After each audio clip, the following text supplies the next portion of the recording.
Today, I will share a near-death experience case of a man named Andy Petro, where he recounts his experience. It's worth noting that near-death experiences are unique.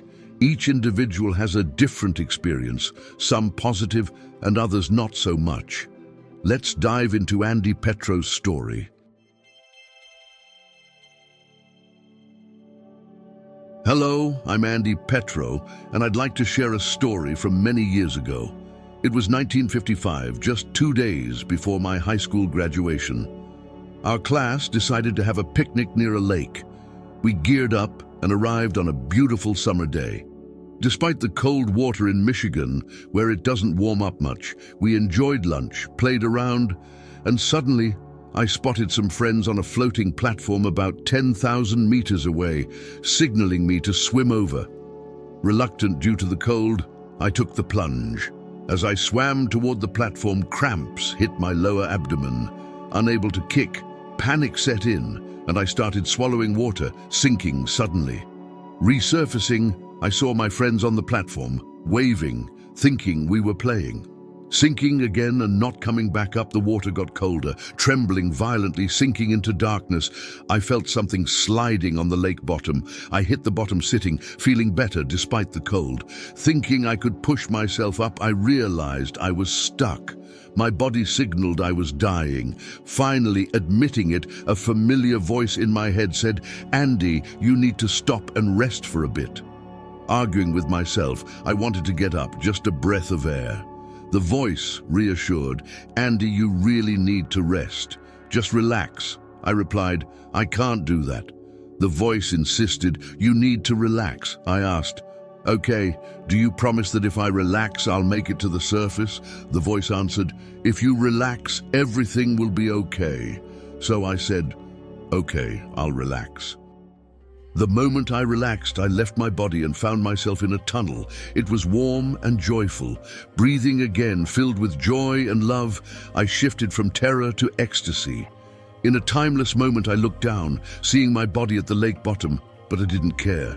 At that moment, I didn't care about my life or being on earth because I knew I was home.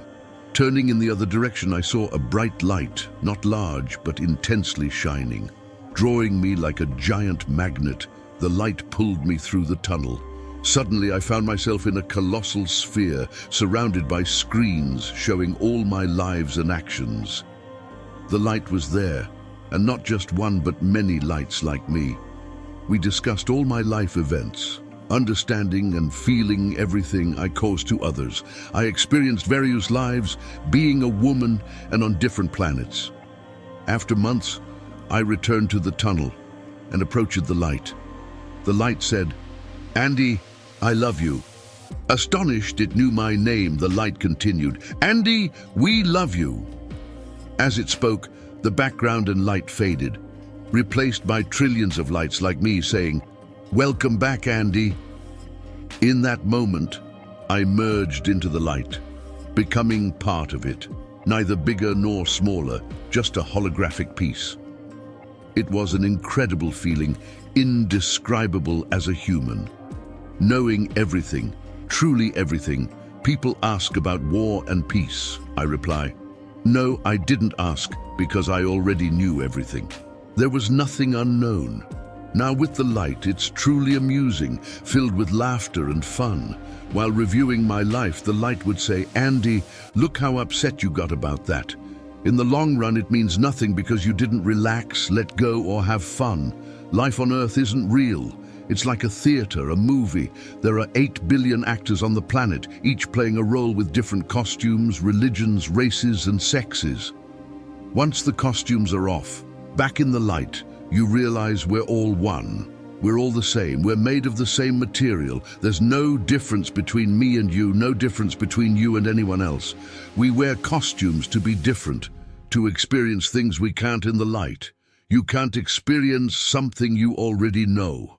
I lower my vibrations to be born on a planet like Earth, live a life, and experience things I want to.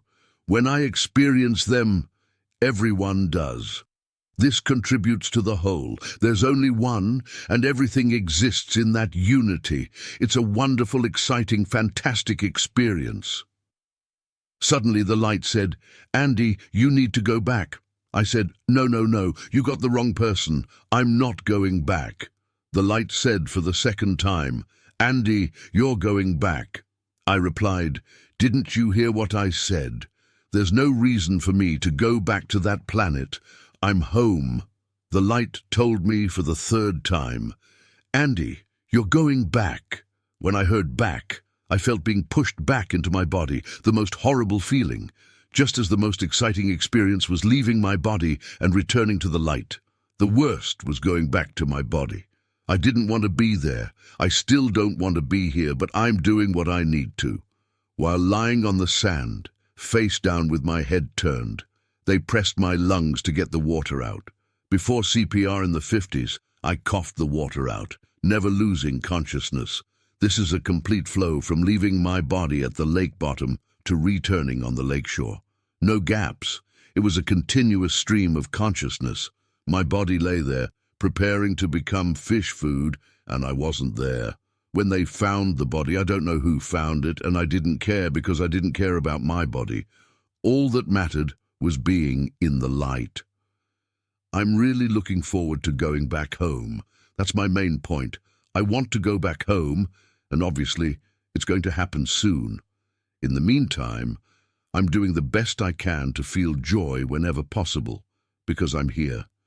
It's not about what is essential. What is essential is that I'm here.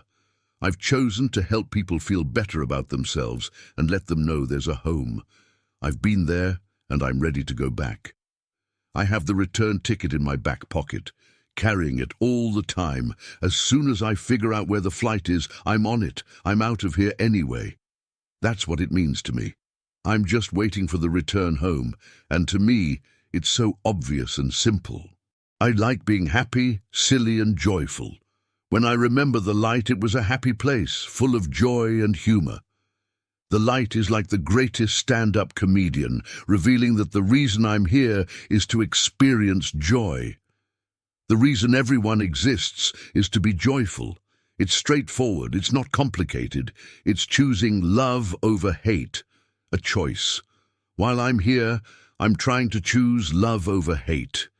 I can't do it all the time as a human, but I can try more often than not, choosing love over hate, smiling instead of getting angry. There's nothing deep in that. Simple acts of joy make someone else happier.